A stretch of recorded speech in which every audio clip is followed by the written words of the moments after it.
लोग हंसते थे भारत के ऊपर कि मेक इन इंडिया कैसे चलेगा।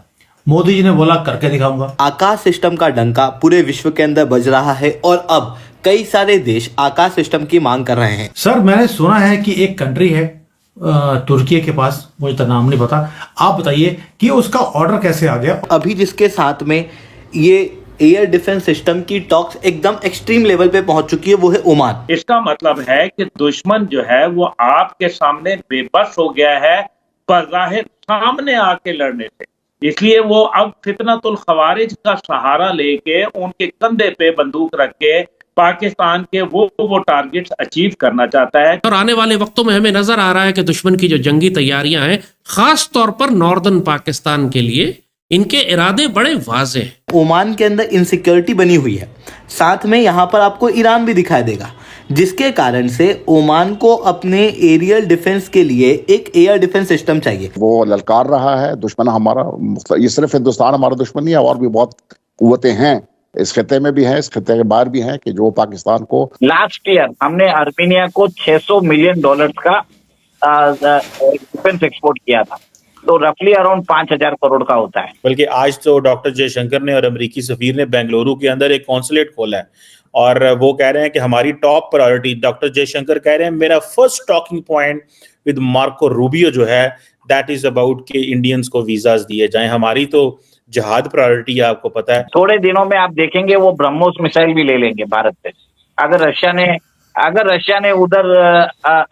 ने परमिशन दे दिया तो ब्रह्मोस भी भेज देंगे। Looking for another market and specially in Asia, वो अपना इरादा रखते हैं कि हम अपने प्रोडक्ट्स जो है वो भारत के अंदर डंप किया करें।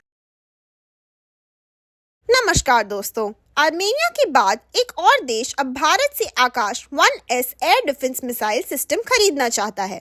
ओमान और भारत के बीच इस वक्त बातचीत चल रही है कि आकाश एयर डिफेंस सिस्टम को लेकर, और तकरीबन 80% टॉक्स हो चुकी हैं कंप्लीट।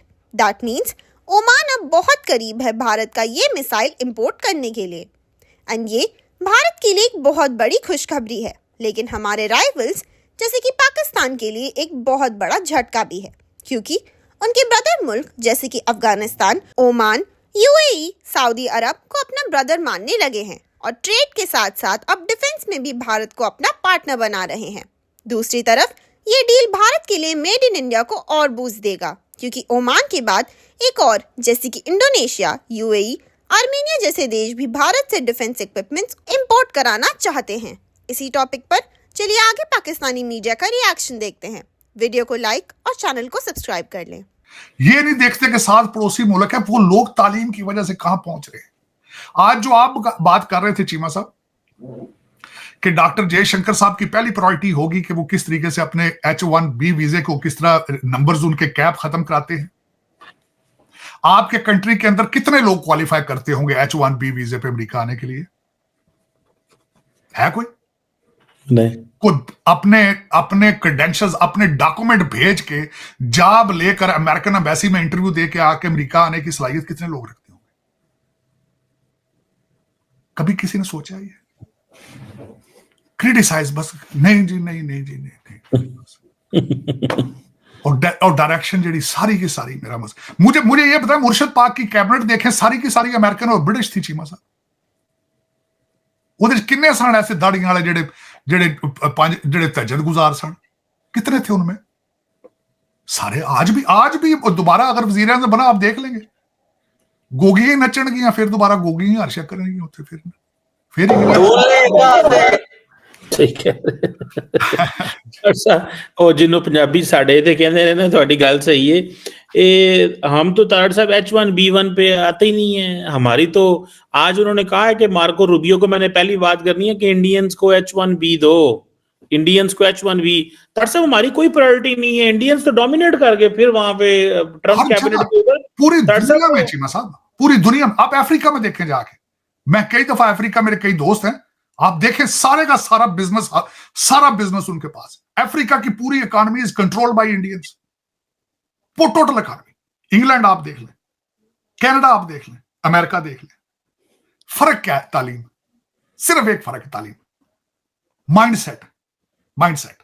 आप लोग वर्केबल नहीं है। अमेरिकन या वेस्टर्न कंट्रीज के अंदर वो ढूंढते फिर रहे हैं कि हमें वर्केबल मुसलमान मिले। आपका एजेंडा क्या है? या मुसलमान हो जो या थोड़ा सी घाटा ला देंगे, तौड़ ला देंगे। सही बात, तार साहब सही, बिल्कुल सही कह रहे हैं। ये पता नहीं अजीब माइंड से खुद अच्छा मुसलमान बनने की कोशिश नहीं करनी, खुद इस्लाम को समझने की कोशिश नहीं करनी। सर मैंने सुना है कि एक कंट्री है तुर्की के पास, मुझे तो नाम नहीं पता, आप बताइए कि उसका ऑर्डर कैसे आ गया। और ये जो लोग बोलते थे कि जैसे Rahul Gandhi make in India की जरूरत क्या है, भाई आपको हथियार चाहिए, चाइना इतने हथियार बनाता है, ले लीजिए, हम वहां से ले नहीं रहे, अपने बना के बेची जा रहे हैं। देखिए, तुर्की के पास एक कंट्री है जिसका नाम है अजरबैजान। अजरबैजान और आर्मीनिया के बीच में युद्ध चल रहा है पिछले बहुत सालों से।